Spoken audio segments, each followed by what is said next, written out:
వైసీపీకి మరో భారీ షాక్ తగలబోతున్నట్టు సమాచారం.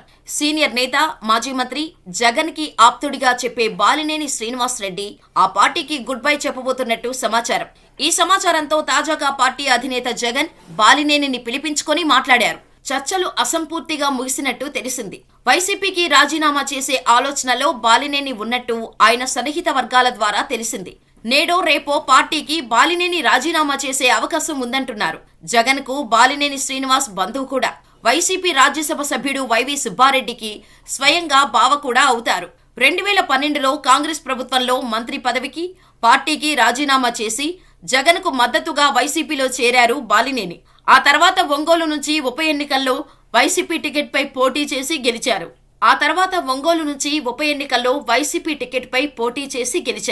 2019లో వైసీపీ ప్రభుత్వంలో తొలి 2.5 మంత్రిగా పనిచేశారు. ఆ తర్వాత మంత్రి పదవి తొలగించడంతో తీవ్ర అసంతృప్తికి లోనయ్యారు. జగన్ బుజ్జగింపుతో మళ్లీ పార్టీలో యాక్టివ్ అయ్యారు. తాజాగా ఆయన రాజీనామా అంశం తెరపైకి వచ్చింది. మరోవైపు బాలినేని వ్యతిరేకులు మాత్రం ఇదంతా పార్టీపై ఒత్తిడి పెంచేందుకు చేస్తున్న డ్రామా అని కొట్టిపారేస్తున్నారు. బాలినేని రాజీనామా ఎప్పుడు చేస్తారన్నది పక్కన పెడితే ఆయన ఏ పార్టీలో చేరతారన్నది ఇప్పుడు ఉత్కంఠగా మారింది. జనసేన అధినేత పవన్ కళ్యాణ్తో బాలినేనికి సన్నిహిత సంబంధాలు ఉన్నాయి. అదే సమయంలో ఒంగోలు టీడీపీ ఎమ్మెల్యే దామచర్లతో బాలినేనికి తీవ్ర విభేదాలు ఉన్నాయి. ఈ క్రమంలో బాలినేని పార్టీని వీడితే ఖచ్చితంగా జనసేనలో చేరుతారనే మాటలు ఒంగోలులో గట్టిగా వినిపిస్తున్నాయి. ఇకపోతే వైసీపీలో వలసలు ఆగినట్టేనా, లేక తాత్కాలికమా? ఇక వెళ్లేవారు ఎవరూ లేరా అంటే రాజ్యసభ సభ్యుల్లో మాత్రం లేరనే చెప్పాలి. ఎందుకంటే మిగిలిన రాజ్యసభ సభ్యులు ఎక్కువ మంది తాము జగన్ పార్టీలోనే ఉంటామని చెప్పారు. మరికొందరు నేరుగా చెప్పకపోయినా జగన్ కు అత్యంత ఇష్టులు, సన్నిహితులు కావటంతో వారు కూడా పార్టీ మారే అవకాశం లేదంటున్నారు. ఇక రాజ్యసభ పదవికి రాజీనామా చేస్తే మళ్లీ చంద్రబాబు నాయుడు తమను పెద్దల సభకు ఎంపిక చేస్తారన్న గ్యారంటీ కూడా లేదు.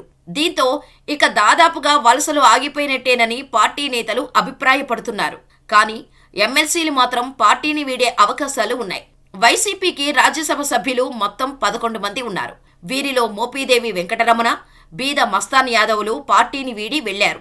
వీరు టీడీపీలో చేరుతున్నా వారికి రాజ్యసభ పదవి ఇచ్చే అవకాశం లేదంటున్నారు. ఇక మిగిలిన 9 మందిలో are Krishnaiah, Meda Raghunath Reddy, Pilli Subhash Chandrabose, Vijayasai Reddy, Golla బాబురావులు clarity ఇచ్చారు. తమ రాజకీయ ప్రయాణం జగన్తోనేనని తేల్చి చెప్పారు.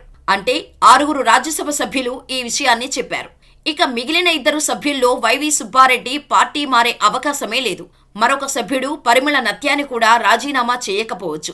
దీంతో 9 మంది రాజ్యసభ సభ్యులు పార్టీని అంటిపెట్టుకునే ఉంటారన్న భరోసా పార్టీ అధినేత జగన్లో ఉంది.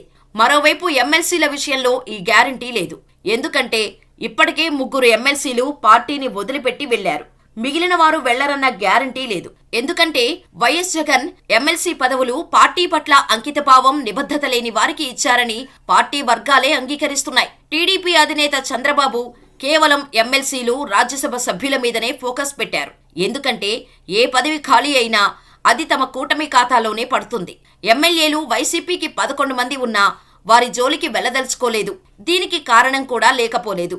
పార్టీలోకి రావాలంటే రాజీనామా చేయాలని షరతు పెట్టడంతో ఏ ఎమ్మెల్యే రాజీనామాకు అంగీకరించే అవకాశమైతే లేదు. మరోవైపు వైసీపీ అధినేత జగన్ యూకే పర్యటనకు వెళుతున్నారు. దాదాపు 20 రోజుల పాటు ఆయన రాష్ట్రంలోనే ఉండరు. ఆ సమయంలో పార్టీ మారేందుకు ఎమ్మెల్సీలు సిద్ధపడతారా అన్న చర్చ జరుగుతుంది. వారిని ఆపేందుకు జగన్ కూడా అందుబాటులో ఉండరు. ఇదే కరెక్టు సమయమని జంపింగ్ నేతలు భావిస్తారు. అందుకే సెప్టెంబర్ నెలలో ఎక్కువగా ఎమ్మెల్సీలు మారతారన్న ప్రచారం జరుగుతుంది. కానీ ఎమ్మెల్సీలు కూడా తమకు పదవి తిరిగి ఇస్తామని గ్యారంటీ టీడీపీ నుంచి వస్తే తప్ప మారరు. కానీ చంద్రబాబు ఇప్పుడున్న పరిస్థితుల్లో పార్టీ మారుతున్న వారికి అలాంటి హామీ ఇచ్చే అవకాశం లేదన్న భరోసా తప్ప వైసీపీ నేతల్లో మరొకటి కనిపించటం లేదు. మరి ఈ 20 రోజుల్లో ఏం జరుగుతుందో చూడాలి మరి.